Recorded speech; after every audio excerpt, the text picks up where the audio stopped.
Hey everyone, Coach Jackie here, and I want to talk about the importance of sleep and 6 things that you can do to improve sleep. So, sleep is vital for physical and mental health. It allows our body to repair itself, consolidate memories, regulate mood, as well as support the immune system. Getting enough sleep quality is linked to a healthier weight, lower risk of chronic diseases like diabetes and heart disease, and better cognitive function, and improves stress management. For your physical health, um, getting enough sleep while you're sleeping, the body actually repairs tissue and performs muscle growth and protein synthesis. When we're talking about the immune function, a good night's sleep strengthens the immune system and helps you fight off illness. Heart health. Sleep helps regulate blood pressure and heart rate, and getting enough rest reduces the risk of heart disease and stroke. Let's talk about weight management. Sleep. When you're sleep deprived, it actually increases your appetite, craving for unhealthy foods that might lead to weight gain. All right. Let's talk about just your mental health and cognitive health, right?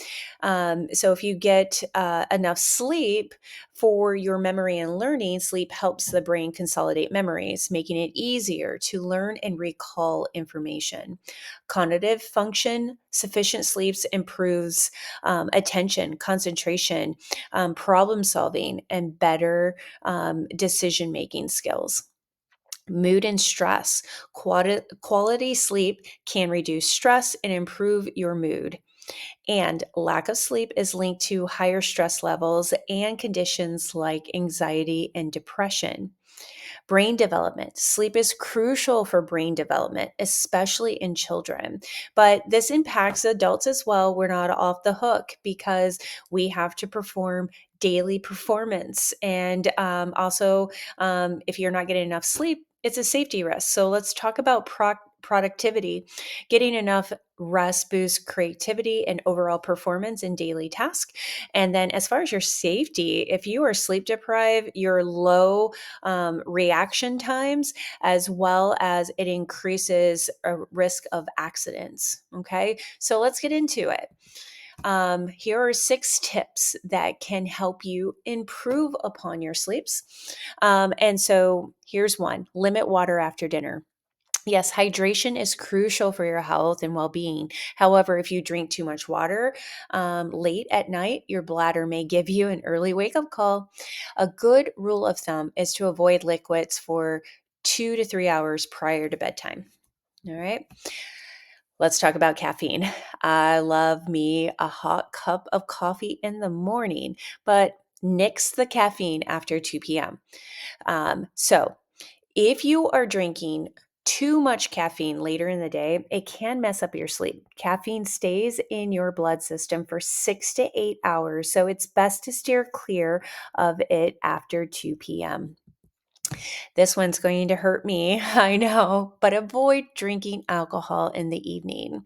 I know having that glass of vino to wind you down might lead to sleep disruption. So, um, although that having that glass of wine actually helps you fall asleep, for some of us, it makes me very sleepy. It can disrupt your sleep later on in the night. And this is because alcohol affects nighttime melatonin production. For this reason, it is best to limit your alcohol or stay clear of it. Exercise. Love this one. Exercise is one of the best things that you can do to improve your sleep. Studies show that people who exercise not only fall asleep faster, but stay asleep longer. That said, since exercise can be stimulating, it's best to avoid it 1 to 2 hours prior to bedtime. Okay, be choosy with your bed. All right. Your bed should only be used for 3 things: sleep, sex, and sickness. Following this rule trains your brain to associate bedtime with sleepy time. If you do stimulating activities from bed, like work, watch TV, and scroll on your phone, it may be harder for you to fall asleep. And then lastly, don't eat too late. I know we have very busy lives now, and sometimes I can't get to dinner until 7 o'clock. All right. But when we're thinking about this, it is best to avoid heavy meals 2 to 3 hours prior to bed. But if you're hungry, stick to a small light snack like some nuts or Greek yogurt and fruit. So, let's talk about some bedtime routines, okay? This will help you. Make a to-do list. If you're anything like me, there's a lot going on in my mind, thinking about what is going to happen tomorrow. How do I set myself up for success? So, spend a few minutes, write down everything that's going on in your head, and then actually form a list of to dos that you're going to do for tomorrow.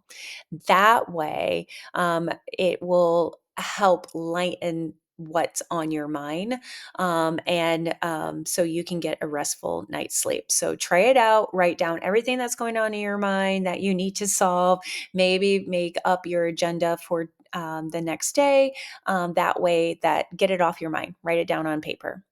Also, um, keep your bedtime routines consistent. Okay. What I'm talking about is that if you are going to get ready for bed, maybe your routine is brush your teeth, get on your PJs, climb into bed with a book that's going to help you fall asleep. Okay. And that you're going to read for 30 minutes. Whatever your routine is, keep it consistent, even on the weekends. And that will help you get a restful sleep. All right. Lastly, rule of thumb, allow yourself 30 to 60 minutes to wind down without the wine, right? To wind down and set the stage for a restful sleep. All right.